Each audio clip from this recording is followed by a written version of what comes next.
RCP is a way in which we can deliver information that isn't always accessible. The greatest parts of this program is we get to work with really, really passionate people. First and foremost, the RCP program was just a huge inspiration for me in realising, I think, what's really, really important. That what we'd all wish for is the survival of these incredibly beautiful and fragile ecosystems for the future. Ah, this is really cool. Look at this tropical island paradise. Like, this isn't so bad. I just want everyone to experience the same thing. You guys know each other before? Mm-hmm. Now we're homies. Yeah.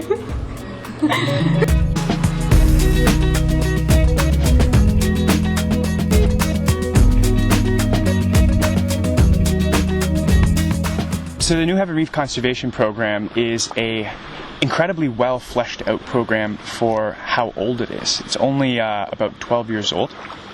Chad came to the island of Koh Tao back before it was developed like it is now, and he came with no experience in marine conservation either. And after his first dive, after seeing the coral reef ecosystem for the first time, he realized very quickly, I believe, that it was going to be the rest of his life. It was going to be his vocation.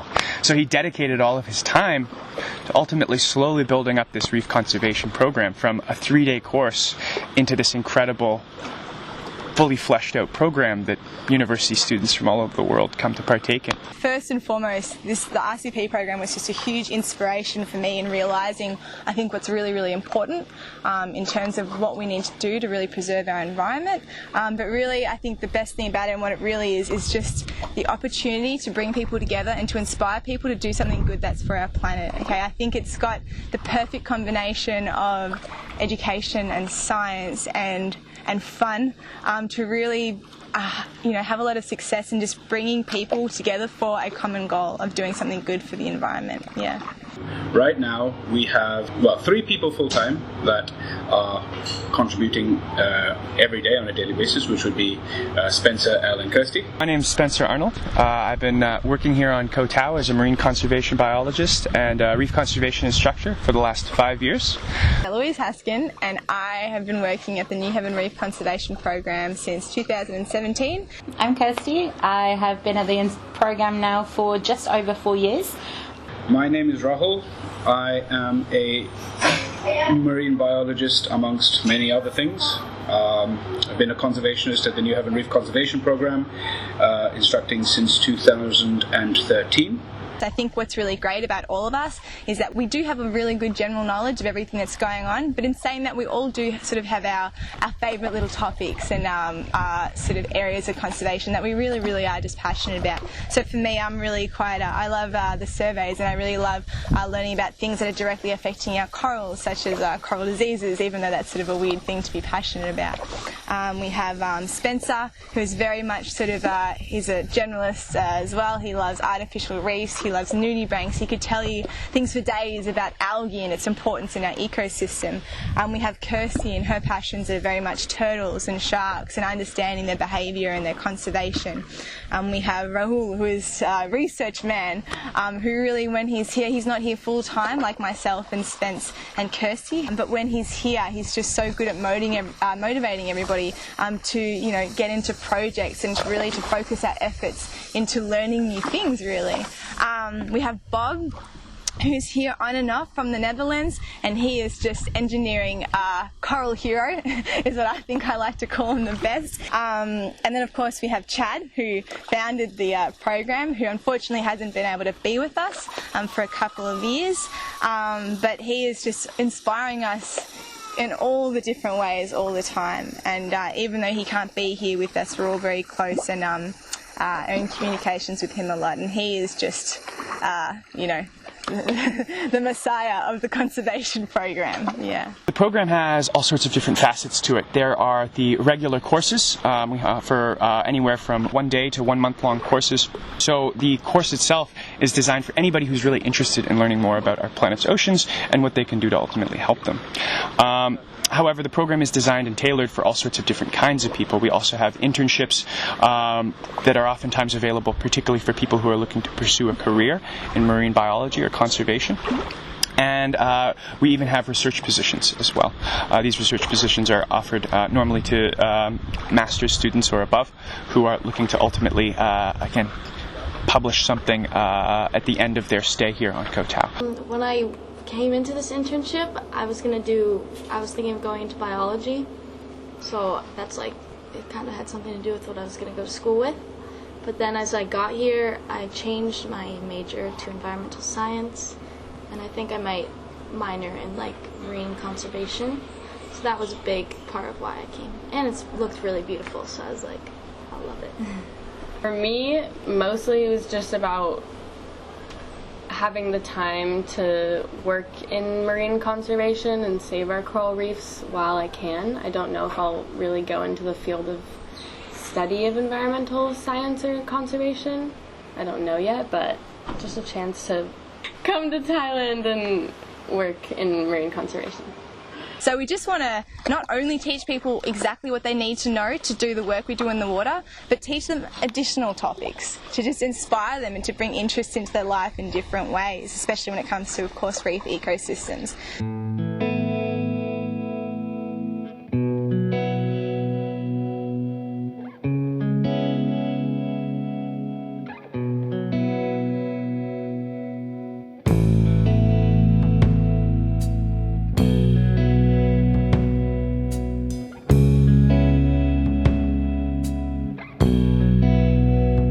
We conduct EMP surveys at the Reef Conservation Program, and that stands for our Ecological Monitoring Program. We collect data on 3 main topics on a weekly basis throughout the year, and those topics are fish indicator species, invertebrate indicator species, and the substrate composition. So this can range from the sand to the coral itself, which is the variables of course, the substrate, which just means the bottom.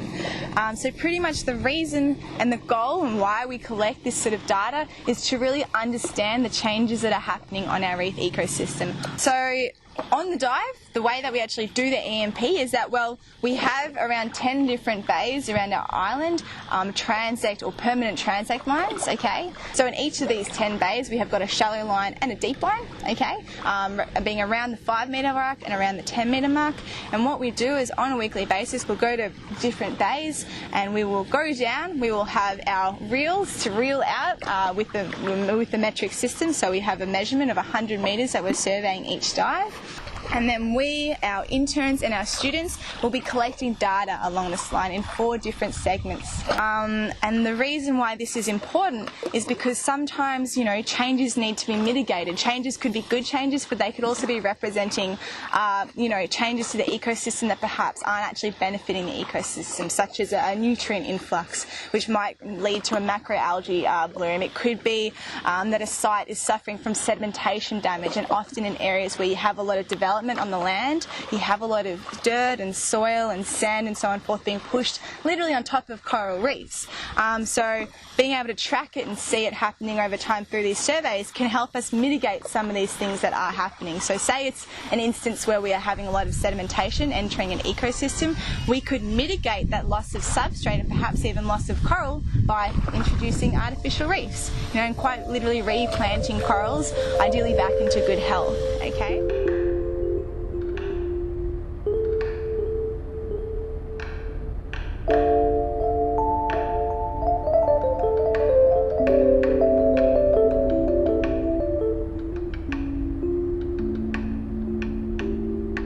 And these artificial reefs are ultimately designed to create a habitat for coral where coral would otherwise not be able to survive. What we're essentially doing is we are taking a stable structure that we're building here on land and we're deploying it into an area of the reef where either the reef was degraded heavily thanks to bleaching, coral predators, wave action, or anthropogenic stress coming from us as humans here on land, or in an area that's highly dynamic where sand or rubble will ultimately keep coral from thriving in these areas thanks to the changing environmental conditions that the corals have a hard time adapting to.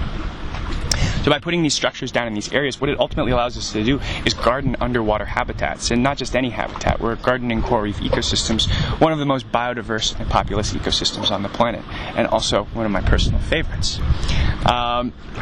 With the artificial reef work that I've been doing for the last 5 years here, we've been largely focusing on the quality of the work instead of the quantity.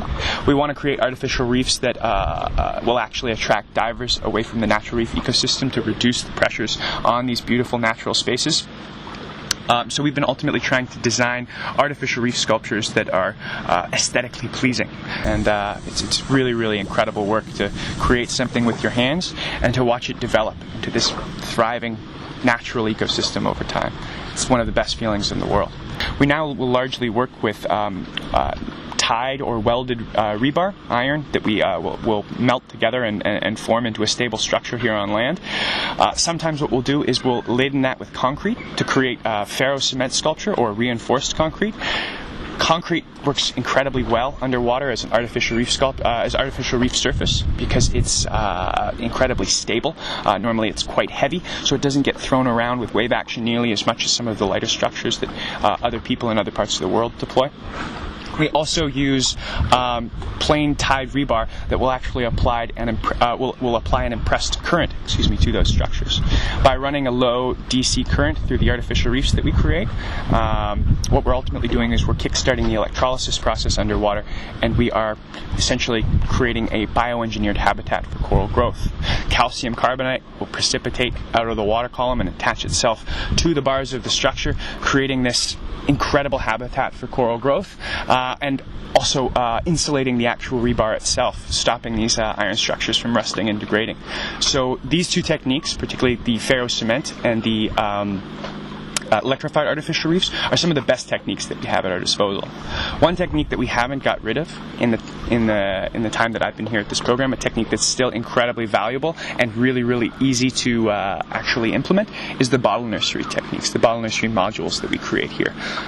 Essentially what we'll do is we'll take the many different bottles that are left behind by the drunks that come here to this island, and we will sink those in concrete, and the glass itself, the necks of those bottles, will serve as a stable base for corals to thrive and grow up and out of. We've had incredible success with that technique, and it's actually one that's spread out from here at this program, is being used in many other parts of the world, thanks to how easily it's actually sort of how easily it's ultimately created and put into place.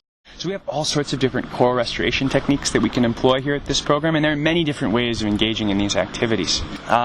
We oftentimes will use hitching, which is a technique that we'll use to tie corals onto metal structures that we'll put down in shallow waters. Normally on these metal structures, it's a technique that ultimately employs what I like to think of as the three most therapeutic activities known to man. Diving, which is incredibly meditative, gardening, which is an incredibly therapeutic activity, and sewing, which is something that I also find to be very calming and soothing. Another technique that we'll use is cable ties. Cable ties work well, but it's quite a bit of plastic that you'll be putting down with cable ties, so we try to limit the use of those cable ties here at this program. We will also use an epoxy. We'll oftentimes epoxy corals onto concrete structures. It's one of the best options that you have for actually applying corals to hard surfaces. And one of the last techniques, and arguably one of the most enjoyable or the easiest to engage in after, of course, you've done all the work beforehand, is the metal wire that we'll use to ultimately tie corals down onto our electrified artificial reef sculptures. You can apply metal wire to these structures that are, again, carrying these currents. The metal wire itself will carry that current that's running through the structure itself and will start accreting calcium carbonate and glue that coral to that structure really rather quickly. It's a very, very effective method of applying corals to artificial reefs, and what we've realized is that it has a very, very high success rate as well. Very few of the transplants that we'll ever put onto the artificial reefs in this way will suffer from mortality. So luckily around Koh Tao, most bays have a relatively high abundance of fragmented corals. I shouldn't say luckily, but for the sake of artificial reef purposes, already having this natural fragmentation, which could be from a variety of factors, such as storms, for example, okay? It makes the work quite easy, but not all of the bays have this. So implementing a nursery can really help us, reintroduce corals into particular areas that don't naturally have such high levels of fragmentation. Yeah.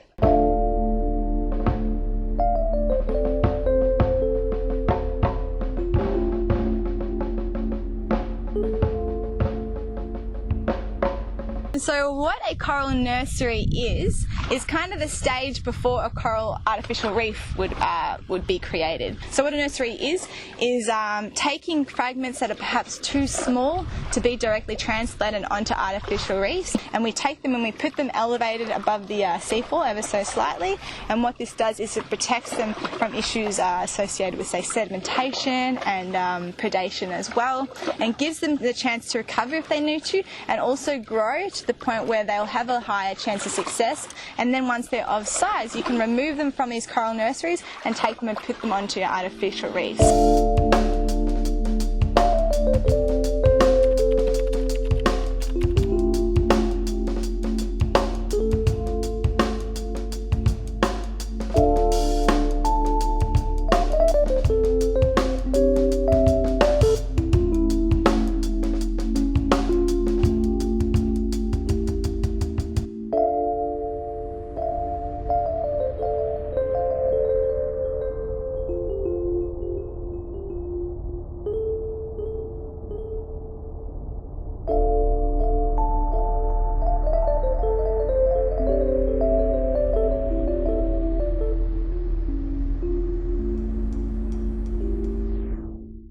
Many different types of coral predators out there, and however, unfortunately, under certain situations, certain predators are very good at becoming overabundant. Unfortunately, with a lot of the pressures that humans introduce to reef ecosystems, it means for us that we have a few different coral predators that do particularly well.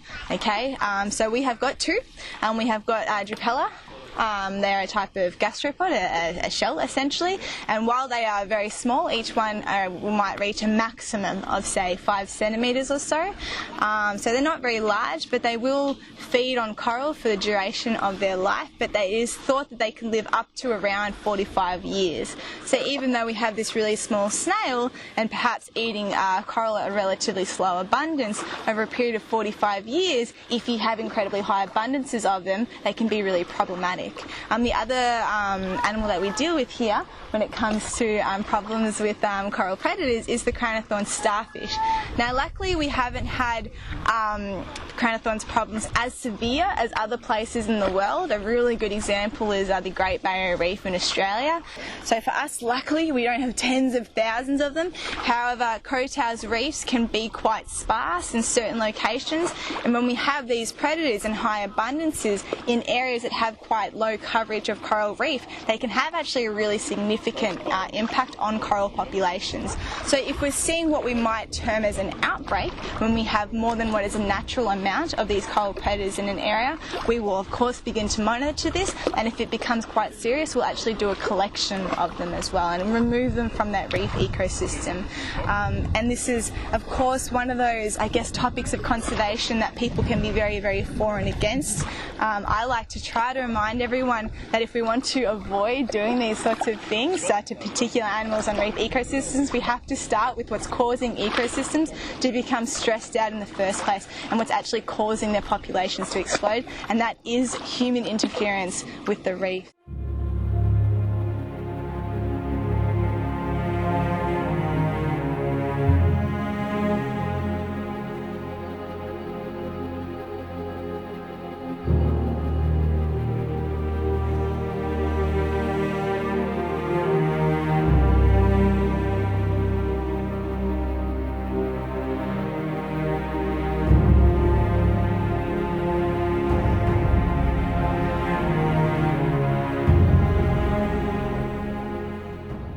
So the Head Starting program was basically started after sea turtles are brought to Koh Tao every year to be released as part of the Save Koh Tao Festival.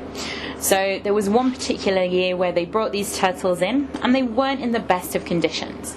So Chad just spoke with the DMCR and the government here and was just like, you know, they're not in the best condition, we don't really want to release them right now, can we look after them, get them to a better condition and then release them once they're healthy? And they agreed. And then the next year they brought us more, and the next year they brought us more. So it kind of initially started more just that we wanted to make sure they were going back at the right health, and then it turned into we're now one of the only Actually, I think we are the only Western-run Head Start program in all of Thailand. So usually we get a phone call. If we haven't had them for a little while, then we need to set up the tank. So this just involves running the system for a couple of days, making sure that the water is correct, that we can do regular water changes, cleaning down the tanks, which is always great fun when everyone climbs inside them to scrub them clean. So that's pretty much how it starts, and then from that point on is when we start to get the interns and students involved with the day-to-day care, whether it's feeding, whether it's water change, just general maintenance and care of the tanks as well.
Measuring the turtles just to monitor how they're growing. So we measure from the tip of the carapace down to either the left or the right side following the curve, and then we also weigh them. So just so that we can monitor the growth over time and then make sure that they're all put in on weight. But one of the interesting things with sea turtles is they grow at very different rates. So some of them we've been able to release after about 5 or 6 months. Other ones we've had for close to 14 to 15 months. So the idea being that we know, at least around Koh Tao, 23 to 25 centimetres is a good size to be released. There's very few predators for them here. So this basically means that at that size, we don't have to worry too much about the predation side of things. So yeah, that can be anywhere between 6 months, 14 months, depending on the individual. If we've got more than one that are ready to go, then we can release them together, otherwise it's just a single event. And in terms of where we release them, it really depends. If we're going to somewhere that's a little bit further afield and we know they have turtles, then we can release them there. But ideally we want to stay quite close to the island. We want to choose a day that's nice and calm, not really wavy, and also a day that's nice and just kind of chilled out. It's not that we're rushing, that we're trying to force them off the boat, that kind of thing.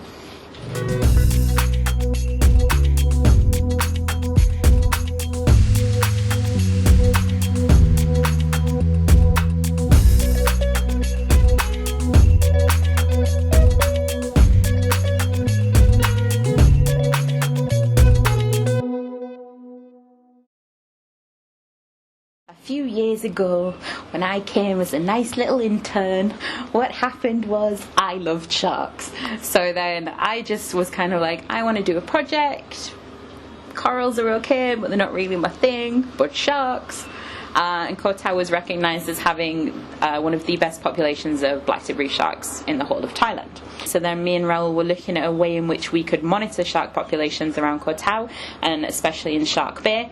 But not only that, we wanted to monitor specifically where we were finding the biggest aggregations. So we know that the species is a black-tipped reef shark. It's got a very small home range. It's usually about 5 kilometers squared. But we wanted to know, okay, well, at this time of the year, where do we see the most females? At this time, where do we see the most males? When are we observing spawning? Things like this. So the idea with doing the shark surveys with the GPS was basically to monitor the population and find out exactly what we were seeing. So to conduct our shark surveys, we have 2 people in the water. One person is pulling a GPS on a floating raft, and then another person is recording information on the slate. So the idea would be that we can monitor and map the bay itself using the GPS points. So every time we see a fish skull, we record that down, mark it on the GPS. Every time we see a shark, we want to record whether it's male or female. We want to record whether it's pregnant or non-pregnant, whether it's an adult, a subadult, or a neonate, and also the behaviour. So we quite often will see them swimming, coming up to the surface to breach, and we'll also observe them feeding as well. Then that would just be a continuation of 2015. So we already have maps showing the days, how we've mapped the bay, when we've seen the most males, females, things like this, and this is basically just a continuation of that.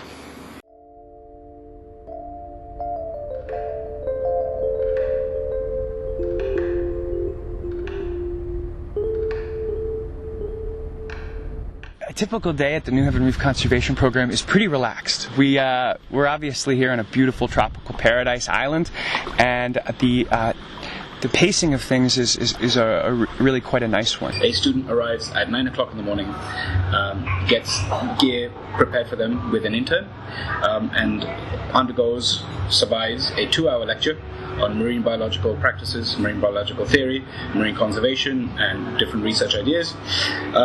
And that 2-hour lecture will then, you have a short break before heading out for the dive. After you've spent the morning learning, we ultimately will head out in the afternoon on a dive, and we'll spend the rest of the afternoon normally underwater on a tank of air and doing whatever work that day ultimately requires. So the days can be very different. We do something different normally every day of every week here at this program. But the activities can range really, really widely, given that oftentimes we'll be doing very specific projects throughout the year, and sometimes those will take precedent over the normal activities that we normally operate or run here. Well, at New Heaven, we are both interns for 3-ish months, a little bit less for me. So I wake up at around 8 o'clock. I get to the dive shop around 8:45. And I pack my gear for the day, and then around 9:10 we'll pack the students' gear and get them all set for the dive.